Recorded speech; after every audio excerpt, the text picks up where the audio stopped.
देखो नेक्स्ट है circular convolution, बहुत इजी है सर्कुलर कॉन्वोल्यूशन। ठीक है, देखो इसमें क्या होता है, सर्कुलर कॉन्वोल्यूशन में होता क्या है। देखो जैसे हम लोग 4 पॉइंट लेके ही चलते हैं। ठीक है, मान लो x ऑफ n कोई एक सिग्नल दिया हुआ है। ठीक है, अगर वो देखो सर्कुलर कॉन्वोल्यूशन में एक हार्ड एंड फास्ट रूल होता है। ठीक है, कि तुमको जो दोनों सीक्वेंस है उसको बराबर करके रखना है। ठीक है, मान लो ऊपर 5 सीक्वेंस है तो नीचे भी सीक्वेंस 5 रखना है, पी क्यू आर एस लेते हैं। ठीक है, अगर मान लो कहीं पर सिर्फ ऐसे दिया हुआ है, ए बी सिर्फ दिया हुआ रहता है और नीचे पी क्यू आर एस तक दिया रहता है तो यहाँ पे बोलते हैं जीरो पैडिंग। अगर तुम 2 जीरो एक्स्ट्रा लगा रहे हो उसको बोलते हैं क्या, जीरो पैडिंग। ठीक है, ये एक्स्ट्रा जीरो एडेड जो होता है उसको बोलते हैं जीरो पैडिंग। परफेक्ट, समझ में। तब देखो अब क्या है कि अगर तुमको एक्सन का बोला कि लिखा लो एक्सन एक सिग्नल जो क्या है एक्स ऑफ एन का ये सर्कुलर कॉन्वोल्यूशन, नॉर्मल कॉन्वोल्यूशन का साइन पे एक सर्कल, तो उसको क्या बोलेंगे, सर्कुलर कॉन्वोल्यूशन। ठीक है, तो इसको आईडीएफटी की तरह ही निकाला जाता है। कैसे, देखो इधर तुम लिखना, देखो सर्कुलर कॉन्वोल्यूशन और नॉर्मल कॉन्वोल्यूशन में अंतर क्या है। नॉर्मल कॉन्वोल्यूशन में क्या होता है कि मान लो ये 4 लेंथ है, ये 4 लेंथ है, तो फाइनल जो मेरा आंसर आता है 4 + 4 - 1 आता था, यानी 7 आता है। लेकिन सर्कुलर में क्या होता है कि जो तुम्हारा ये मैक्सिमम, दोनों में से मैक्सिमम जिसका सीक्वेंस है, क्योंकि देखो अगर मैक्सिमम जैसे इसमें 4 है, इसमें 2 था तो इसमें 2 और जीरो ऐड किए, तो दोनों में से जो मैक्सिमम रहेगा उतना टर्म होगा। यानी कि यहाँ पे दोनों तो बराबर ही लिए, हम 4 लिए तो 4 होगा। ठीक है, तो 4 के लिए तुमको यहाँ पे क्या क्या मिल जाएगा, मान लो एक्स ऑफ एन का वैल्यू मिल जाता है यहाँ पे x of 1, x of 0 1, x of 2, x of 3, और ये हमेशा कहाँ से स्टार्ट होता है, 0 से। ठीक ना, ये हमेशा 0 से स्टार्ट होता है। ठीक है, तो ये मिल जाएगा तुमको। अब इसमें क्या करना, तुम दोनों में से किसी एक को भी पहले लेना। दोनों में से तुम किसको लेना चाहोगे, पहला वाला को ऑब्वियसली, तो अभी तुम दूसरा को भी कर सकते हो। तो एक काम करना, पहले कॉलम वाइज लिखना। देखो A B C D लिख दिए।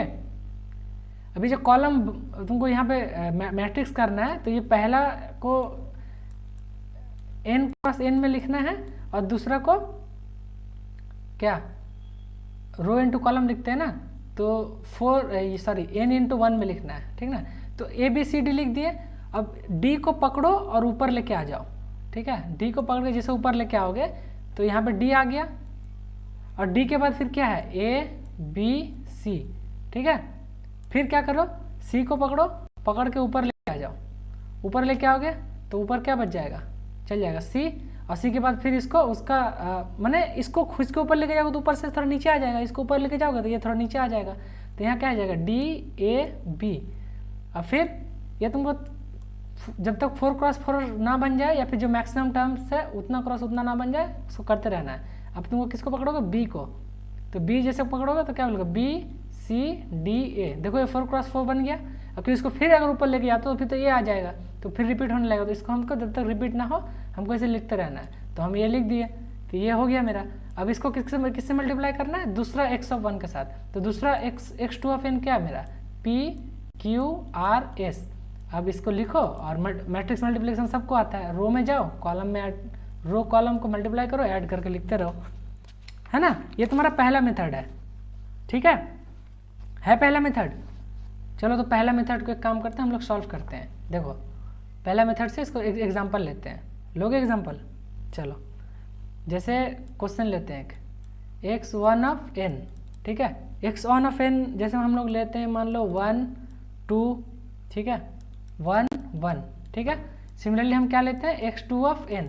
x2 ऑफ n ले लो, कुछ भी ले लो, एक 1 0 1 1 ले लिए। ठीक है, तो क्या है हमको कैलकुलेट करना है, calculate circular convolution. Circular convolution, या फिर तुमको क्वेश्चन में दिया रहेगा x of n equal to x1 of n convolution x2 of n, ये साइन सर्कल बना रहेगा। हाँ बोलो, क्या बोल रहे हो, बोलो।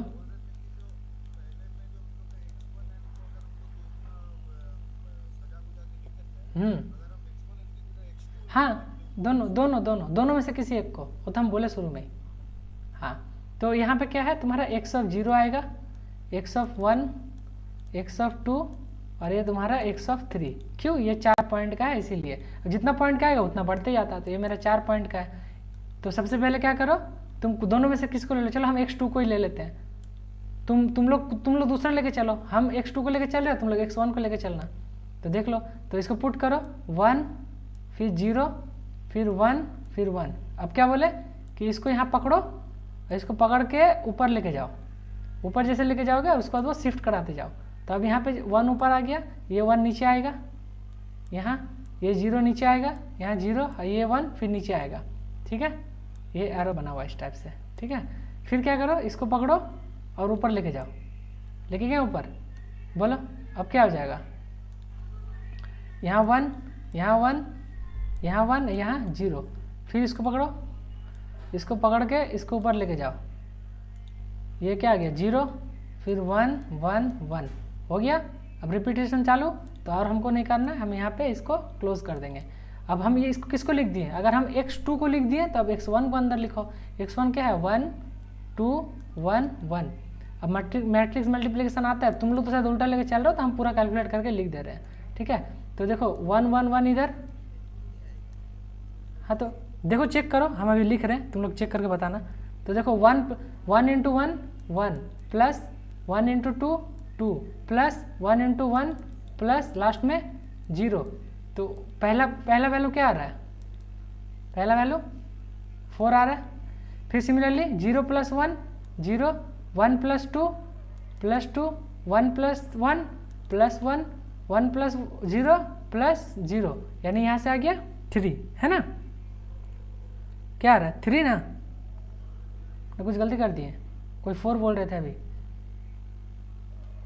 4 ही?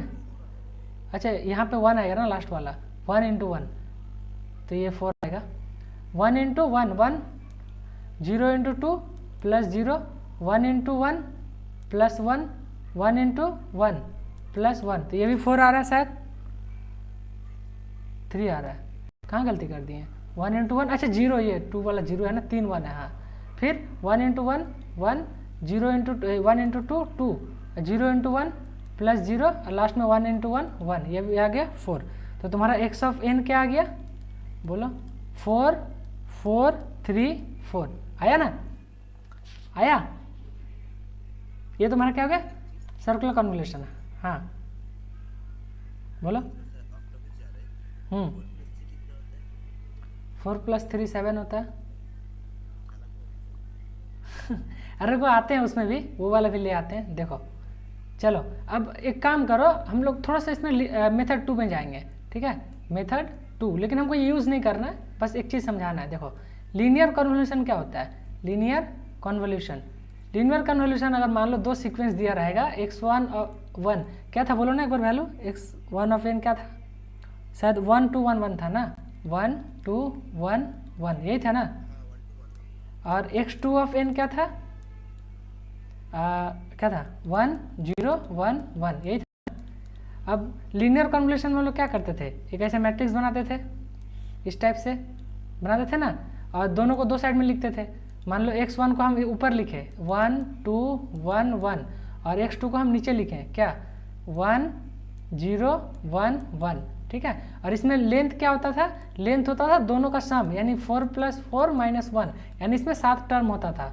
ठीक है, तो चलो इसको हम लोग क्या करते थे? मल्टीप्लाई करते थे। 1 के साथ मल्टीप्लाई करेंगे 1 2 1 1, 0 के साथ मल्टीप्लाई करेंगे 0 0 0 0, 1 के साथ मल्टीप्लाई करेंगे 1 2 1 1, 1 के साथ मल्टीप्लाई करेंगे 1 2 1 1। उसके बाद क्या करते थे हम लोग? इसको क्रॉस से ऐड करते थे, ये इसको दूसरे में इसको।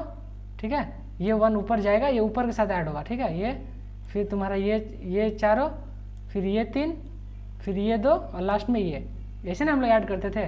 तो इसको ऐड करके वैल्यू बताओ तो क्या क्या आ रहा है? बोलो कोई वैल्यू बताओ ऐड करके, क्या क्या वैल्यू आ रहा है? 1, बोलो बोलो ऐड करके बताओ क्या क्या आ रहा है? 1 2, हाँ 2 4 3 2 1, है ना? ये आ गया। अब देखो सर्कुलर कन्वोल्यूशन का रूल्स क्या था कि इसका लेंथ जो होगा कितना होगा सर्कुलर कन्वोल्यूशन में? जो मैक्सिमम लेंथ था 4, तो देखो इसको 4 तक लेके जाओ, 1 2 3 4 लेके गए। अब 4 के बाद जो एक्स्ट्रा बचा ना, 4 के बाद जो एक्स्ट्रा बचा उसको क्या करना, उसको पकड़ के जोड़ देना। किसके साथ, पहला को पहला के साथ, दूसरा को दूसरा के साथ, तीसरा को तीसरा के साथ। अब बताओ तो ऐड करके आंसर क्या आ रहा है, बोलो आंसर क्या आ रहा है ऐड करके। 4 4 3 4, बोलो सर्कुलर कन्वोल्यूशन आ गया। आया, बोलो जादू हो गया ना। हाँ, तो ये है सर्कुलर कन्वोल्यूशन का दूसरा मेथड। ठीक है, तुम कोई भी क्वेश्चन के लिए इसको चेक कर सकते हो। बोलो